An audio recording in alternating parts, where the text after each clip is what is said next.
الحمد لله نحمده ونستعينه ونستغفره ونؤمن به ونتوكل عليه ونعوذ بالله من شرور أنفسنا ومن سيئات أعمالنا من يهد الله فلا مضل له ومن يضلله فلا هادي له ونشهد أن لا إله إلا الله وحده لا شريك له ونشهد أن سيدنا ومولانا محمدا عبده ورسوله أما بعد قال الله تعالى في القرآن المجيد أعوذ بالله من الشيطان الرجيم بسم الله الرحمن الرحيم إن الله اشترى من المؤمنين أنفسهم وأموالهم بأن لهم الجنة صدق الله مولانا العظيم وصدق رسوله النبي الكريم ونحن على ذلك لمن الشاهدين والشاكرين والحمد لله رب العالمين. محترم بزرگوں، اللہ رب العزت نے ہمیں دنیا کے اندر بھیجا ہے تو ایک مقصد لے کر کے بھیجا ہے، اور ہمارے اندر ایمانی روح کو پھونکا گیا ہے، لیکن ایمان والوں کی جان ہماری اپنی نہیں ہے، اس لیے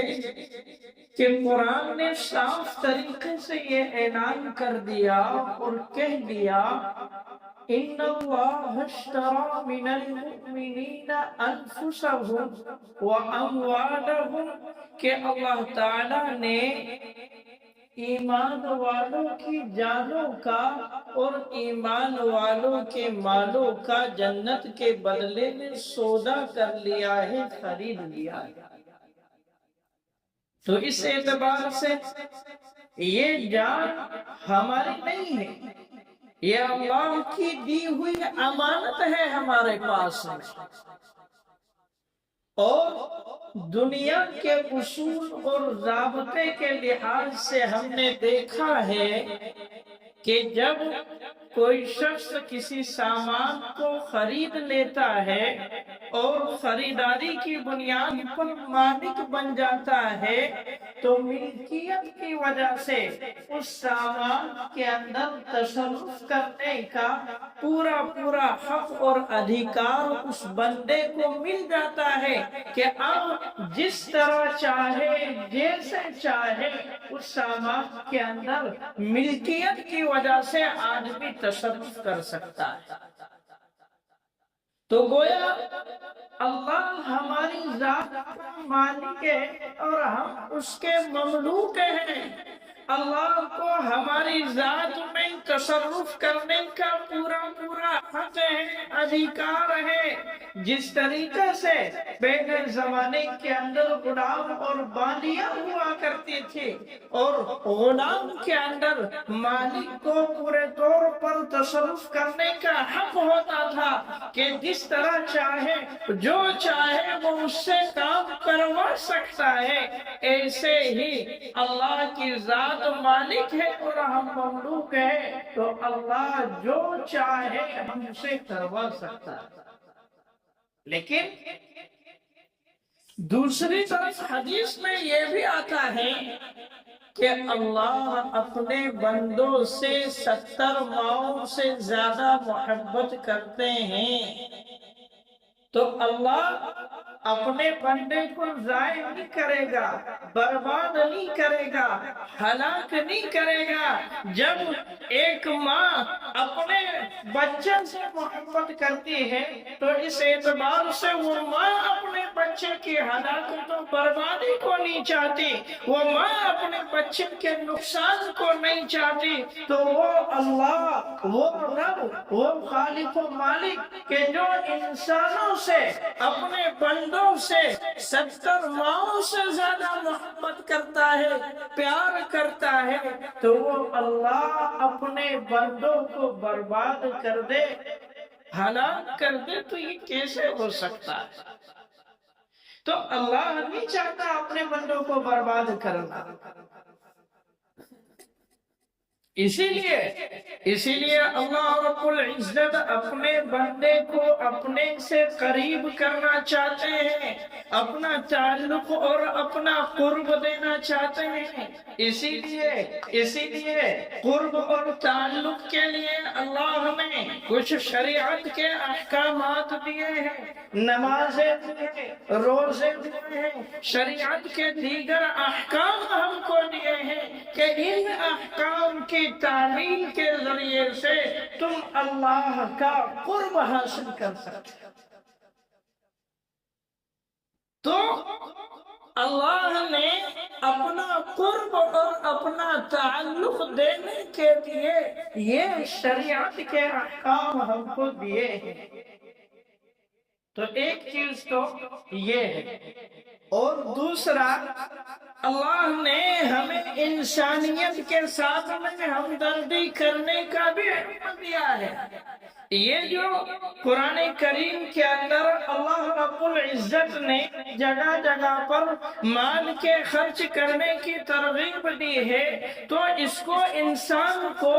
اس تصور سے اور اس اعتبار سے نہیں لینا چاہیے کہ ہم سے جو ہے مال خرچ کروایا جا رہا ہے۔ بعض مرتبہ جو ہے بندہ جو ہے ناگواری کا اظہار کرتا ہے اور اپنی پیشانی پر بل لے کر کے آ جاتا ہے، تو یہ نہیں ہونا چاہیے۔ اس لیے کہ انسان کو یہ سمجھنا چاہیے کہ یہ مال تو اللہ رب العزت کا دیا ہوا ہے، اس کی امانت ہے۔ اگر وہ چاہتا پورا مال لینا تو وہ ہم سے پورا مال بھی لے سکتا تھا، لیکن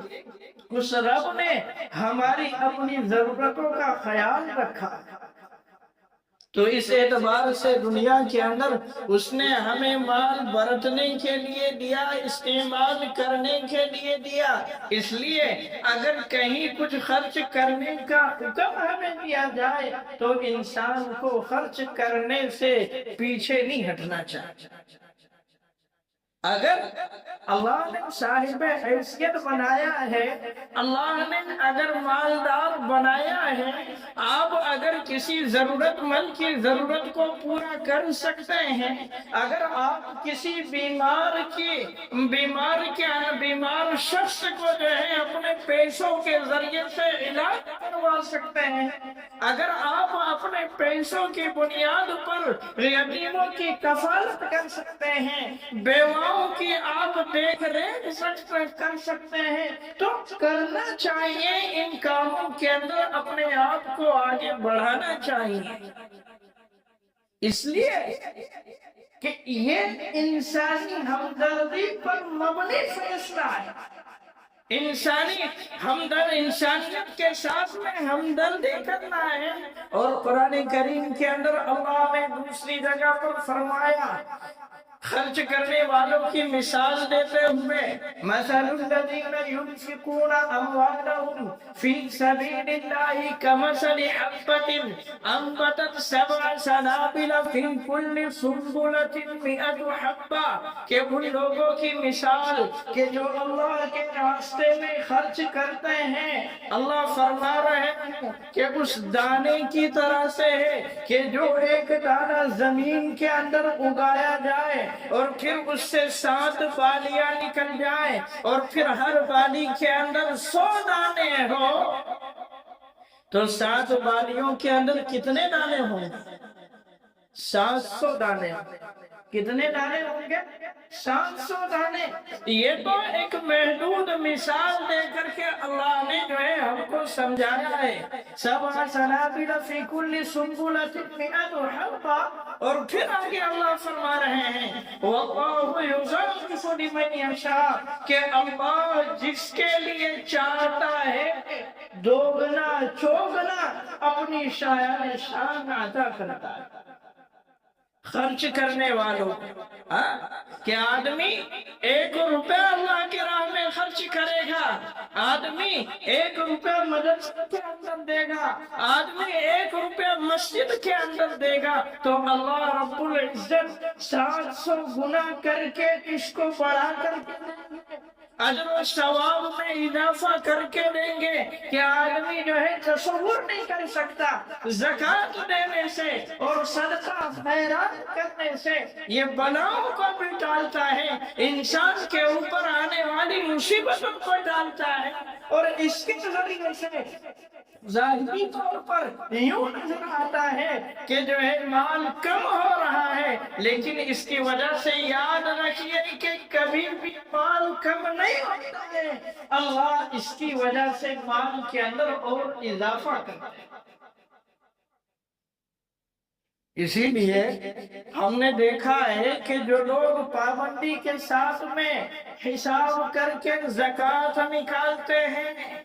پابندی کے ساتھ میں روزمرہ کے اعتبار سے نفلی صدقہ نکالتے ہیں، تو ہم نے ان کے بارے میں دیکھا ہے کہ ہر سال ان کی زکوٰۃ کے اندر اضافہ ہوتا ہے، ان کے کاروبار کے اندر اضافہ ہوتا ہے، ان کا بزنس جو ہے دوگنا چوگنا ہوتا ہوا چلا جاتا ہے، اس لیے کہ جب اس نے اللہ کے بندوں کا خیال رکھا، غریبوں کا خیال رکھا، حاجت مندوں کا خیال رکھا، تو اللہ اس کی ضرورتوں کا بھی خیال رکھتا ہے، اس کی حاجتوں کا بھی خیال رکھتا ہے، تاکہ اس کے ذریعے سے یہ اپنی ضرورتیں بھی پوری کر سکے اور دوسروں کی ضرورتوں کو بھی پورا کر سکے۔ یہ اللہ کا اصول ہے، ضابطہ ہے، اور یہی وجہ دیکھو صدقہ جاریہ حدیث کے اندر جو ہے 3 چیزیں ایسی ہیں کہ جو صدقہ جاریہ کہ آدمی دنیا سے رخصت ہو کر کے چلا جاتا ہے، لیکن یہ ہے کہ اس کا اجر و ثواب انسان کو مرنے کے بعد میں بھی ملتا رہتا ہے۔ حدیث میں آتا ہے صدقۃ جاریۃ، کہ ایک تو صدقہ جاریہ، مثال کی طور پہ مان لو کہ آپ جو ہے زمین وقف کر کے چلے گئے مسجد کے لیے، اس پر مسجد قائم ہو گئی، مسجد بن گئی، اور مسجد بننے کے بعد میں لوگ اس کے اندر نماز پڑھ رہے ہیں، اور جب تک کہ لوگ اس پہ نماز پڑھتے رہیں گے، قرآن کی تلاوت کرتے رہیں گے، اور دیگر امور کے لیے اس مسجد کو استعمال کیا جاتا رہے گا، تو اس مسجد کے لیے جس اللہ کے بندے نے زمین کو وقف کیا تو قیامت تک اور مرنے کے بعد میں اس بندے کو اس کا اجر و ثواب ملتا رہے۔ یہ صدقہ جاریہ۔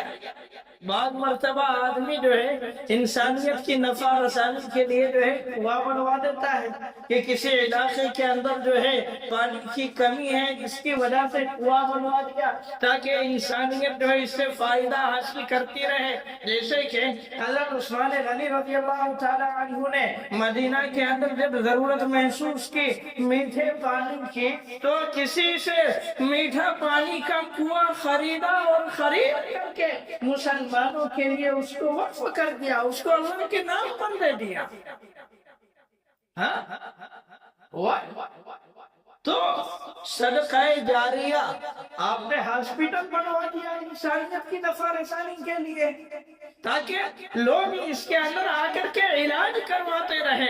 آپ نے جو ہے مدرسے کے لیے کوئی زمین دے دی تاکہ اس پر مدرسے کی بنیاد رکھ دی جائے، اور پھر جو ہے ایک پڑھنے پڑھانے کا سلسلہ شروع ہو جائے۔ تو یہ سب چیزیں کیا ہے؟ صدقہ جاریہ کے اندر آتی ہے۔ اور دوسری چیز ہے او علم ينتفع به من بعده، کہ ایسا علم کہ جس کے ذریعے سے فائدہ حاصل کیا جاتا رہے انسان کے دنیا سے رخصت ہونے کے بعد میں بھی۔ مثلا آپ جو ہے حافظ صاحب ہے، امام صاحب ہے، آپ جو ہے بچے پڑھاتے ہیں، آپ نے کسی کو حافظ بنا دیا، عالم بنا دیا، اور وہ جو ہے بچہ آگے چل کر کے جو ہے دین کا کام کر رہا ہے، اس کے ذریعے سے لوگ نفع حاصل کر رہے ہیں، اس کے ذریعے سے لوگ جو ہے اپنی زندگیوں کا رخ بدل رہے ہیں، تو اس کو تو اس استاد کو یہ جو اس کا شاگرد میں کام کر رہا ہے تو اس کو تو اس کا اجر و ثواب ملے گا ہی ملے گا، لیکن اس کے استاد کے نامہ اعمال میں بھی اجر و ثواب لکھا جاتا رہے گا۔ یہ بھی صدقہ جاریہ ہے۔ بعض مرتبہ جو ہے کوئی عالم کتابیں لکھ کر کے چلا جاتا ہے، جیسے ہمارے بزرگوں میں اکابرین میں حضرت تھانوی رحمۃ اللہ علیہ بہت کتابیں لکھ کر کے چلے گئے کہ جن کتابوں کے ذریعے سے آج امت استفادہ کر رہی ہے، تو یہ کیا ہے؟ یہ جو ہے صدقہ جاریہ ہے علم کا، کہ جس علم کے ذریعے سے آج امت فائدہ حاصل کر رہی ہے۔ اسی طریقے سے امام بخاری رحمہ اللہ بخاری شریف جو ہے لکھ کر کے چلے گئے حدیث کی کتاب، کہ جس کتاب کے بارے میں ہم کہتے ہیں کہ اللہ رب العزت کی کتاب یعنی قرآن مجید کے بارے میں اگر کسی کتاب کا مقام مرتبہ ہے تو پھر وہ بخاری شریف ہے۔ تو ایسے حدیث کی کتابیں لکھ کر کے جو علماء گئے ہیں تو جن سے آج امت استفادہ کر رہی ہے تو یہ بھی صدقہ جاریہ ہے۔ اسی طریقے سے تیسری چیز ہے وَلَدٌ صَالِحٌ يَدْعُو لَهُ، کہ نیک اولاد چھوڑ کر کے آدمی دنیا کے اندر چلا جائے کہ جو اس کے جانے کے بعد میں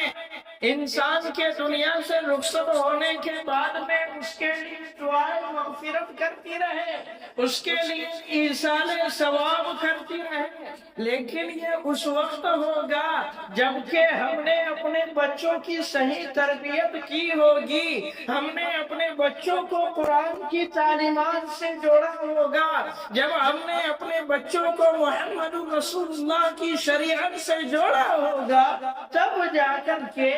وہ اولاد جو ہے ایصال ثواب کرتی رہے گی، ورنہ تو یہ ہوتا ہے